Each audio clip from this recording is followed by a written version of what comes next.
Hi, and welcome to livingpianos.com and virtualsheetmusic.com. We've got a great show for you today, Secrets of Octave Technique. You know, I've had videos in the past you can reference that show the basics of what octave technique is and how to develop it. But a couple of weeks ago, a very dear friend of mine and phenomenal pianist, Jeffrey Beagle, was touring through Southern California performing Gershwin's Rhapsody in Blue at the Verizon Amphitheater with the Pacific Symphony. And we got together and spent a delightful evening together. And in fact, there's an interview that will be posted soon that you'll get to meet Jeff and find out about his great piano playing. But one of the things I mentioned to him was that I was performing the Liszt B minor sonata, which is a mammoth work. It's a 30-minute, one movement. It's got everything in it. It's a great piece, and I've been somewhat obsessed with this lately. And I mentioned it, and he said, of course, octaves, and he went to the piano, started playing octaves, and he goes, curl the second finger. And I said, what? I said, yeah, the secret is curling the second finger. And I had never heard that before, and I started incorporating it into my technique. And sure enough, it creates a more relaxed feeling by curling the second finger.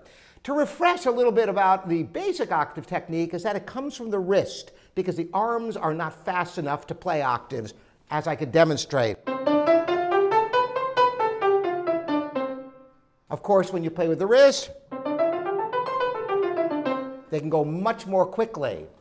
But what is it about curling the thumb under that helps? Well, I want you to try this because I'm going to play octaves now with the second finger straight out.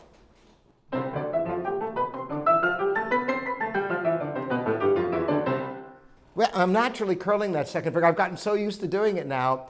It actually relaxes the hand. It has something to do with how it impacts the muscles. Because as I've described before, creating an octave technique is like an arch. Equalizing the power of the pinky to the strong thumb, you can actually impart equal weight on both fingers by utilizing the arch. By curling the second finger, it makes this position much more effortless. So when you get into an octave position, try curling your second finger. That's the tip today.